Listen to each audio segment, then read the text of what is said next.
All right, guys, Rob Ferretti here, and let's talk about car values because something big just happened like a couple of hours ago, and it's with a company called Vroom. And you may know Vroom, Carvana. These companies are out there and they buy a lot of used inventory. They try to make it as easy as possible, and then they would sell it for a profit. Problem is when you're sitting on a lot of inventory and the market goes like this, because the car market, for anyone who is watching, is inevitably, they've got to recognize that it's soft. And that the values aren't where you want them to be, and you can hold on to your car till you're blue in the face and hopefully you're not upside down in your loan, but that's a big problem right now. Now, Vroom just went out and they first laid off like 800 people and they discontinued their retail buying and selling of vehicles. So there is no more Vroom buying your car, picking it up from your house and bringing it somewhere and then selling it to somebody else. Now, I have experience with Vroom. They actually bought my Subaru. And I got very lucky. They also bought my Tesla. I got very lucky with these because I bought my first Tesla and I think I made money on it. Right now I've now buried in the ones that I have, but I made money on the Tesla and also my Subaru. I had a terrible Subaru. It was a Ascent. It was a 7-passenger, absolutely garbage car. And the lease was coming due on it. I leased it for my wife. And when the lease was coming due, this is like mid-COVID when things are going wild, the value of that car off of lease, what it should have been worth, because it was started out at $38,000, it should have been worth $21,000. And that's what the buyout was, $21,000, $22,000. Vroom gave me like $33,000. Now I got Carvana, I got multiple quotes on this car, but Vroom paid the highest. And they paid $33,000. I found out the car went right over the bridge to a dealership. A dealership already had it and somebody else already bought it. Now, for those transactions to transpire, somebody has now paid effectively retail, like what I paid for the car brand new, after 3 years with 35,000, 36,000 miles on it, or whatever it was, about less than 40,000 miles on it. I keep getting these update emails like, hey, the value of your car, blah, blah. I think they've got that Subaru Ascent down to like $12,000 right now. So imagine 2 or 3 years ago buying a car that was on a pretty standard depreciation curve. That's how they price out their leases. And now that car sold to somebody for $38,000, $40,000 because of chip shortages. And now that person's sitting in a car that's worth just say $12,000 or $15,000. They've lost $25,000 in 2 years on a $40,000 car. It's terrible.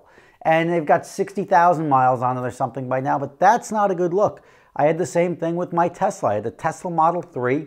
I got my, whatever, tax credit. I think I paid a net $36,000 for my first Model 3. And I sold it for $44,000. So I made $9,000 selling the car. And I'm like, this doesn't make any sense. I kept it for a year. I sold it. I made $9,000. I then turned that money right back into the next one, which I paid $46,000 for because the market was also up. But that was a brand new car with no miles on it, the same as my first one. So I got to reset the clock. I effectively got to drive the first one for free. And now that one's probably worth $25,000. So I've lost $20,000 in 2 years on my second Tesla. So buried in that. Also, I've got the Model Y, but again, that's not what we're really talking about. Car values have dropped significantly and the game is definitely changing. The company, Vroom, was valued at $2.5 billion just a few years ago when they did their IPO. $2.5 billion. Now it's $100 million. Think about that. That's 25 times less, right? And I actually counted the bottles in this room. I've got about 80 bottles of alcohol in here, right? Ah, wow, that's pretty cool. Imagine only having 3. That's 2.5 billion versus 100 million. Now 100 million, like wow, 100 million. So like to put money in when the valuation is at 2.5 billion and now have the thing be worth 100 million, they're like, oh, don't worry, we're going to rejigger, we're going to focus on our auto loans and this and that. I think they're done. I mean, that's way too much of a fall to come back from. Maybe if they just turn into a tech company, loan company, I don't know. I think you sort of tarnish your name enough when you go from here to here. People don't want to think about it. People don't want to talk about it. They knew you as a company that would buy cars. Now you're sort of the Sears refusing to let go, or the Toys R Us. It's like, yeah, you were good at the time, but like now you're pretty much done.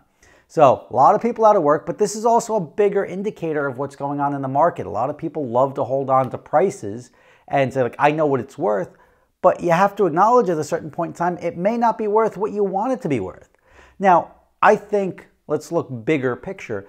I think standard cars are depreciating hard. Like the stuff that people overpaid for, the pickup trucks that were somehow retaining value so terrifically, even with miles on them, that stuff's all gonna hit hard. The cars that are collectible still will retain value. The cars that are not ever going to be produced anymore, I think are going to be a strong segment, or the strongest of the segments over the next 5 to 10 years, because they're becoming rare. It's like when they discontinue a production, everyone's like, wait a second, those Ford GTs are pretty good. What? Like they couldn't sell enough Ford GTs to keep the production running. So they cut the production in half.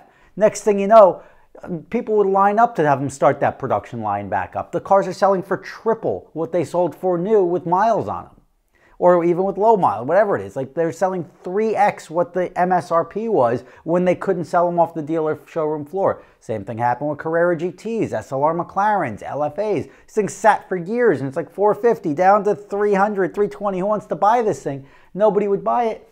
Now you're paying $300,000 for a GT4 RS.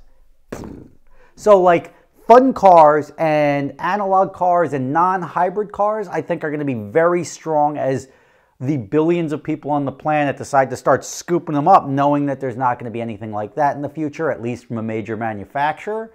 And those I think will be safe. Everything else, expect it to be soft. If you want to get out now and take a reasonable offer. Don't say I think it's worth something. Don't worry about being upside down in a loan, because a lot of people are upside down in loans right now. There's a good chance that the person that bought that Subaru Ascent for $40,000, used 3-year-old car with 40,000 miles on it, they probably didn't buy it in cash. They probably financed it. So now their loan on that car, because the banks, all they could do is go off of current loan values at the time. They can't be like, well, this is a bubble.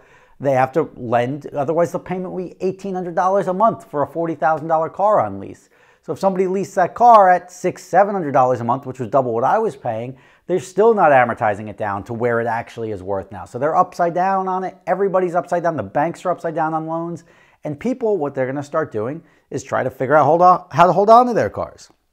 How do I keep it, right? How am I going to keep my car? I'm going to start renting it out in Turo, but everybody's renting it out in Turo. So the values are going down, or like, it's just an ugly market. I think, and don't take this as financial advice, but I think it's going to be a rough year financially for a lot of people. I think the market is not very strong. I know it's up there, but like, I think it's going to be a down year economically. And talk about all the election stuff you want, talk about whatever you want. I think it's going to be a down year economically, and there will be good buys at the end of the year. I don't think this is really the time to buy, but I do think the values of the cars are going to be coming down hard, and we're going to have a very interesting 12 to 24 months before stuff starts to level out. So let's see what happens. If you were shopping, now you've got Carvana is pretty much the best of the best of what's left.